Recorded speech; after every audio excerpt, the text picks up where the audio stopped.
हमारे जो ad hoc daily wagers, जिनको मैंने इससे पहले जब थोड़ी देर के लिए खड़े होकर कहा, मैंने कहा ना, इनका एक सोशल इशू है, ह्यूमैनिटेरियन इशू है। गवर्नमेंट के लिए तो ये पैसों का मामला है, लेकिन उनके लिए मामला अलग है। जो उनके साथ हुआ कल, मैं उस पर दोबारा नहीं जाऊंगा, लेकिन फिर मैं माफी चाहता हूं। मैं बार बार मनकोटिया साहब का ही जिक्र करता हूं, लेकिन उठे ही यही थे, नहीं तो किसी और का नाम लेता मैं। इन्होंने उठ के कहा कि ये नौबत आई क्यों। अच्छा किया आपने पूछा ना, ये नौबत आई क्यों। मैं भी जानना चाहता हूं ना, नौबत क्यों आई। क्योंकि हमें आए हुए तो 4-4.5 महीने हो गए, और बाहर रहे भी 10 साल हो गए ना। मैं मानता हूं हमने कुछ नहीं किया, मैं उसी बात पे आ रहा हूं। मैं मानता हूं ना हमने कुछ नहीं किया, इसीलिए तो हम हारे 2014 में। अगर किया होता, बदकिस्मती से हमारी बदकिस्मती, हमने तैयार किया था सारा निजाम इनको रेगुलराइज करने का। उस सैलाब में हम बह गए, उनका वो रेगुलराइजेशन भी बह गया। लेकिन चलिए, हमसे नहीं हुआ, मैं मानता हूं नहीं हुआ हमसे। सलाथिया साहब, श्यामलाल शर्मा साहब गवाह हैं, जानते हैं हमने कितनी तैयारी की थी। नंबर भी हमने फाइनलाइज किया था, प्रोसेस भी फाइनलाइज किया था सारा। लेकिन चलिए, ऊपर वाले ने रखा नहीं था कि हमारे हाथों हो, नहीं हुआ, हम हार गए। आप लोग आए, फिर क्या किया। मैंने गहराई से इसमें जाने की कोशिश की कि आखिर किया क्या आप लोगों ने। फिर जब आपको मौका मिला, मैंने पुरानी बजट की स्पीचें निकलवाई, जिसमें आप सब हुकूमत में शामिल थे, लगभग सारे जो उस साइड बैठे हैं सारे। मतलब हर बजट स्पीच में आपने इन्हीं डेली वेजरों के साथ जो है वादे किए।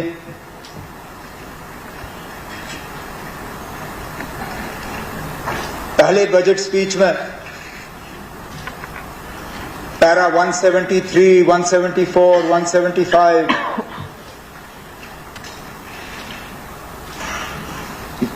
पहले तो आपने ये बताया कि आप कर क्यों नहीं सकते हो।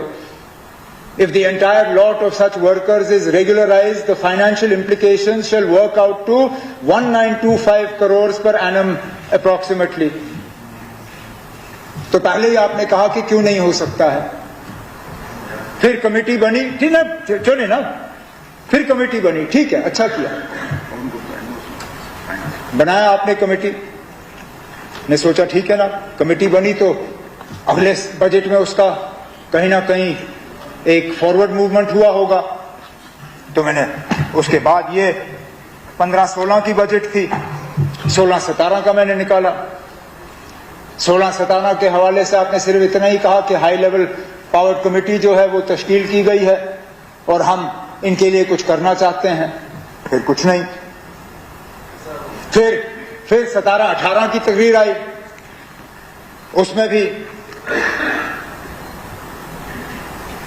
उसमें तो आप और ज्यादा गए। आपने कहा कि ना, मेरे पास मुझे 2 फैसले करने हैं, मैं या तो 7th पे कमीशन दे सकता हूं या इन डेली रेटेड वर्कर्स को रेगुलराइज कर सकता हूं। अब क्योंकि मेरे ऊपर मुलाजमों का दबाव ज्यादा है, मैं रेगुलराइजेशन नहीं कर सकता हूं, मैं 7th पे कमीशन दे देता हूं। और फिर कहा, over the course of the next financial year, I intend to start the process of regularization of casual workers. I intend to start.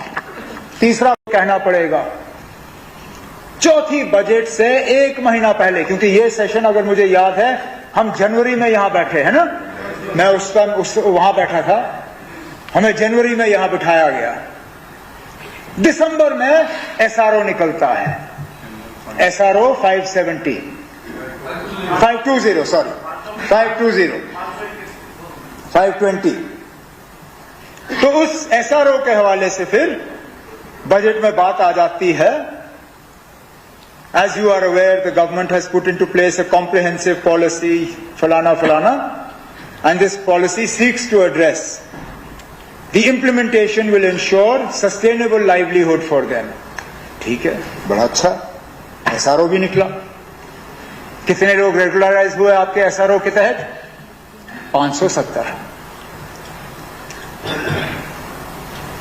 इस नंबर के तहत जो बजट में आपने दिया 61,000 के आसपास आपने उस वक्त नंबर गिना था डेली वेटेड वर्कर्स का, 570 आपने रेगुलराइज किए चौथे बजट तक।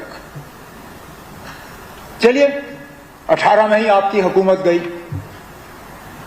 गिरा दी आपने हुकूमत, महबूबा जी वजीर आला रही नहीं, गवर्नमेंट गई। उस SRO को आगे चलाना चाहिए था, गवर्नमेंट की पॉलिसी थी, वहीं रखा, जहां पे आप लोग छोड़ गए वहीं रखा। और फिर ठीक 2 साल पहले J&K रीऑर्गेनाइजेशन एक्ट को सामने रखते हुए उस SRO को कैंसिल किया गया। उनके रेगुलराइजेशन का जो थोड़ा सा दरवाजा खोला हुआ था, उस दरवाजे को बंद किया। फिर आप पूछते हो ना, अब ये सड़क पे क्यों आए? जब इनके रेगुलराइजेशन का दरवाजा ही बंद किया गया, और जब बंद किया गया आप लोगों ने कुछ कहा नहीं, तो ये नौबत तो आनी ही थी। अब हमें इस सिलसिले को दोबारा, अभी हमारी मजबूरी बन गई। अब जब ना रेगुलराइज